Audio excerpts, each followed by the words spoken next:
नमस्कार शेतकरी मित्रांनो, माझं नाव समीर दिलीपराव नंदापुरे।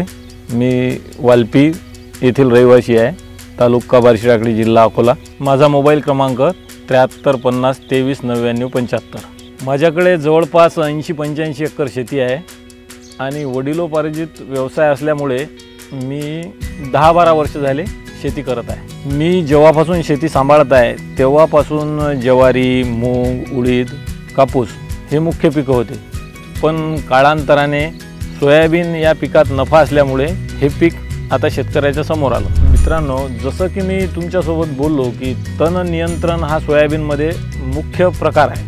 हे जर व्यवस्थित झालं तर त्याचा उत्पन्नावर फार मोठा परिणाम होतो। जसं की आपण काही लोकांच्या सांगण्यावरून, गावातल्या चर्चेवरून किंवा ॲडव्हर्टाईजवरून माहीत पडते की हे तणनाशक चांगलं आहे, ते तणनाशक चांगलं आहे आणि त्याचा यूज करून आपल्याला पाहिजे असं समाधान मिळत नाही। त्याचा पिकावर, उत्पन्नावर चांगला परिणाम होण्याऐवजी दुष्परिणाम होतो। त्यासाठी आपण काय करतो तर तणनाशकाची फवारी करतो।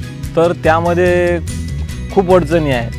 त्यामध्ये वेगवेगळे प्रकारचे तणनाशक वापरावं लागते। जसं आपण चर्चेने धान निघतो, कोणी मग ते गवतासाठी वेगळं, रुंद पानासाठी वेगळं, लांब पानासाठी वेगळं आणि इतके सर्व प्रकारची औषधी एकत्र करून फवारणी केल्यावरही समाधान मिळत नाही आणि त्याच्यावर उत्पन्नावर विपरीत परिणाम होते। तो एक वेगळाच भाग आहे। त्यामुळे सोयाबीन उत्पादनात घट होते। मित्रांनो, तिथंच यक्ष प्रश्न उभा राहतो की आपण फवारणीसाठी कोणत्या औषधाची निवड करावी।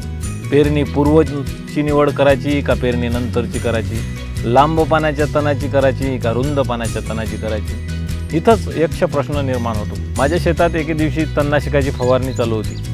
ती करत असताना मी एक कंपनी प्रतिनिधी माझ्या शेतात आला आणि तो म्हणाला, सर तुमच्या शेतात हे काय चालू आहे। त्याला मी म्हटलं, मित्रा हे तणनाशकाची फवारणी चालू आहे। तर तो मला विनंती करून म्हणाला, सर आमच्या कंपनीचं औषध पुढच्या वर्षी लॉन्च होणार आहे, तर त्याकरता आम्हाला प्रात्यक्षिक म्हणून तुमच्या शेतात 2 ओळी फवारणी करू द्या। तर मी त्याला म्हणालो, मित्रा असे तर खूप प्रकारचे डेमो प्रात्यक्षिक मी बघितले, पण तुझी तीव्र इच्छा बघता हरकत नाही, 2 ओळी तू फवारणी करून टाक। तिथून मी 4-5 दिवसांनी शेतात आलो आणि शेताची पाहणी करत असताना, तणाचं नियंत्रण बघत असताना मी वापरलेले तणनाशक आणि प्रात्यक्षिक क्षेत्र यामध्ये खूप मोठे अंतर होते। मी वापरलेल्या तणनाशक क्षेत्रात नाही, खूप प्रकारचे तण जिवंत होते किंवा कमकुवतच झालेले होते, पण पूर्णपणे मेलेले नव्हते किंवा डेड झालेले नव्हते। आणि प्रात्यक्षिक क्षेत्रातले तण खूप चांगल्या प्रकारे नष्ट झालेली होती, जसे की त्यामध्ये दुधी, हराळ, गांजरगवत, केना, करडू अशा वेगवेगळ्या प्रकारचे तण संपूर्णपणे नष्ट झाले होते। ते बघून मला खूपच आश्चर्य वाटले की इतक्या चांगल्या पद्धतीने रिझल्ट आलेला पाहून मला एकदमच त्याचा नंबर आठवायला लागला। मी त्याचा नंबर शोधला आणि त्याला कॉल केला, त्या प्रतिनिधीला, आणि त्याला मी विचारले की हे तणनाशक कोणत्या कंपनीचे आहे।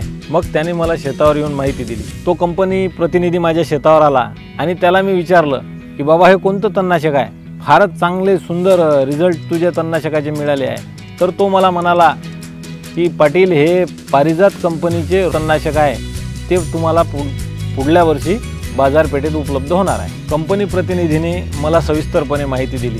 तणनाशकाची मात्रा 400 मिली प्रति एकर आहे आणि हे लांब आणि रुंद पानाच्या तणाचं नियंत्रण करणार। तणनाशकाचे परिणाम पाहून मी कंपनीला हीच विनंती करीन की लवकरात लवकर हे शेतकरी बांधवांना औषधी उपलब्ध व्हावी। बस मला असं वाटत आहे की आमच्या शेतकरी बांधवांना याच तणनाशकाची गरज होती।